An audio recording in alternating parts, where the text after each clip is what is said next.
Upon initial thought, humans and coyotes would not appear to be closely related. However, given closer inspection, many physiological similarities can be found in how humans and coyotes communicate.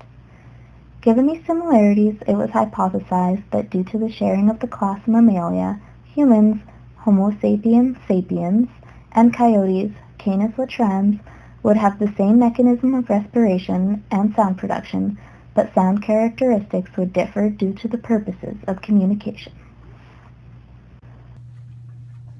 Respiration of coyotes and humans is very similar. Air is drawn through the oral and nasal cavities by flexing the diaphragm, which causes the abdominal organs to get pushed down, resulting in an increased volume in the thoracic cavity. This volume increase causes a pressure fall, so the lungs expand, drawing in air. As the diaphragm relaxes, air is pushed out of the lungs. During inhalation, air travels down the trachea, through the bronchi, into the lungs.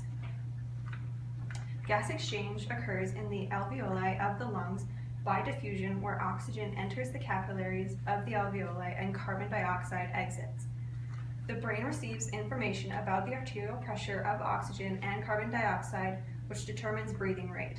One difference between coyotes and humans' respiration is that coyotes don't sweat as much as humans, so they use their respiratory system to cool down by panting. Panting is rapid, shallow breathing, which enhances water evaporation from tongue, mouth, and upper respiratory tract. Coyotes' resting breathing rate is 30 to 40 breaths per minute. Panting is 300 to 400 breaths per minute. Adult human resting breathing rate is 12 to 18 breaths per minute. A human baby from birth to 6 weeks has a comparable breath rate to coyotes at 30 to 40 breaths per minute. The basis of all mammalian sound production is the same, with the vocal production system being composed of the lungs, larynx, and vocal tract. Therefore, coyotes do not differ from humans in how they produce sound. Sound is produced through the use of the lungs, the larynx, the resonators, and the articulators. At the upper end of the windpipe is located the larynx, containing the voice box. Two folds of tissue stretched across the voice box are known as the vocal cords. A narrow slit is left between them through which air can pass. By exhaling, we're pushing air through the larynx, causing the vocal cords to vibrate, which essentially produces sound. When you're breathing quietly, the vocal cords are in a V shape that allows air to pass through. When you're producing sound, they come together close enough to vibrate when air passes through. The lungs must produce enough airflow and pressure to cause the vocal cords to vibrate. The stronger the airstream, the stronger the voice. When air passes through the vocal cords, they begin to vibrate in a rapid, complex rippling motion, chopping the airstream into little puffs. This turns the direct current of air into an alternating current of sound. Different tones are produced by the lengthening and shortening of vocal cords, which is controlled by muscles in the larynx. This causes the vocal cords to vibrate at different speeds. The faster they vibrate, the higher the pitch. This also explains why women and children tend to have higher voices than men. Their vocal cords are shorter. Resonators are structures such as the throat, nose, and mouth that shape the vocal cord vibrations to produce human sound. The resonance system also amplifies the sound, making your voice louder. The articulators are the parts involved in voice production located above the larynx, such as the tongue, cheeks, lips, etc. Word production is the quick shape changing of the sound by the articulators. The difference in sound production is therefore found in the type of sound produced. Modifications to the larynx and vocal tract, unique to each species, are responsible for the difference in range of frequencies produced by coyotes and humans. The larger the larynx, the lower the frequencies produced. As will be discussed later, coyotes produce sounds that are slightly higher than those produced by humans, suggesting that they have shorter vocal cords and a smaller larynx. So in order to visualize how the size of the vocal cords and the size of the larynx affects the pitch of the sound, we can use elastic bands to represent the vocal cords and the different sized cups to represent different sizes of the larynx. So blowing air through a straw and causing the elastic bands to vibrate, it mimics air going through the trachea when we exhale, causing the vocal cords to vibrate. So thicker and longer elastic bands should cause a lower pitch, while thinner and shorter elastic bands should cause a higher pitch.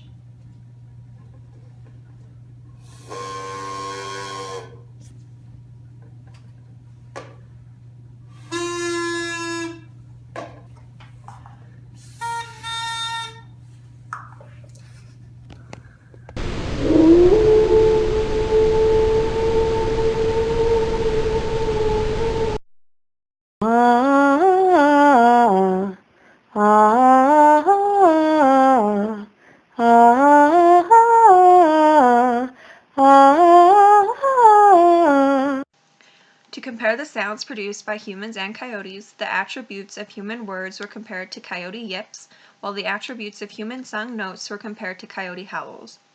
5 coyote howls, 5 coyote yips, 6 human notes, and 6 human words were analyzed. The human note duration was fairly constant between samples, but the coyote howl duration varied between samples. The coyote howls had a longer duration than the human notes. The human note frequency and the coyote howl frequency were both varied between samples. The human notes generally had a higher frequency than the coyote howl, although there is one point where they have almost identical frequencies. The average maximum and minimum frequency of the human notes were 1600 Hz and 308 Hz respectively. The average maximum and minimum frequency of the coyote howls were 1022 Hz and 256 Hz respectively. This demonstrates that humans and coyotes operate in similar frequency ranges.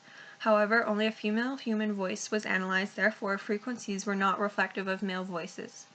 Sound duration standard deviation was significantly less than that of frequency standard deviation.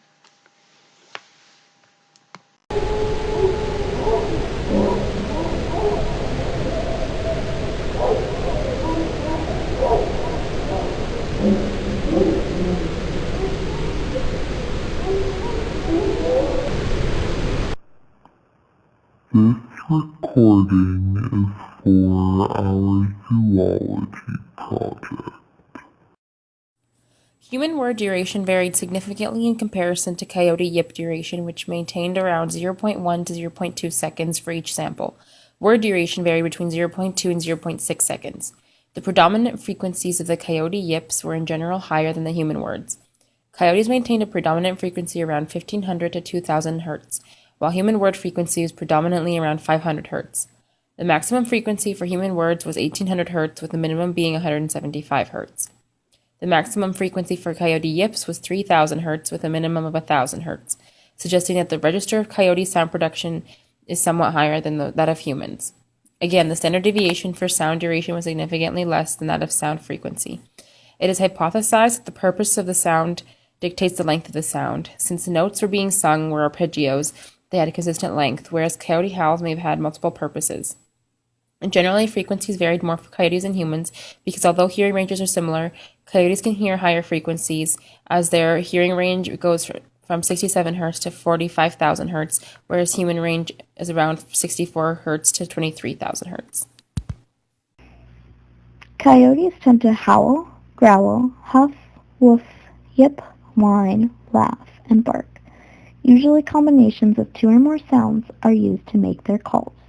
If they feel annoyed or threatened, coyotes tend to use growls and barks to warn the other animal of their annoyance.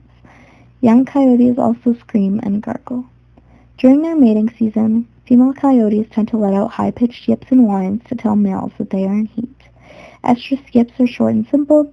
A female's estrus whine is comparable to a more intense version of the high-pitched whine a dog will let out to indicate that they want the steak that was freshly taken off of the grill. And females will let out a howl if no males responded to the former calls, as howls cover more distance and give a better possibility of being heard.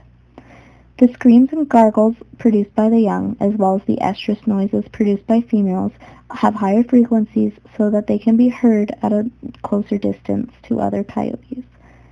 After a hunting period, coyotes may send out calls to call their band members back together. Coyotes have distinguishable voices between one another and can recognize which member of their band is trying to communicate amongst them. Howls tend to remain distinctive with longer distances between individuals.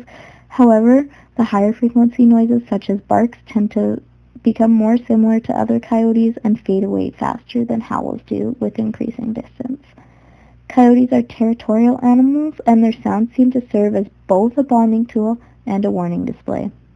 Their band songs are warning other animals that they are happy with their family and they don't want other animals to join.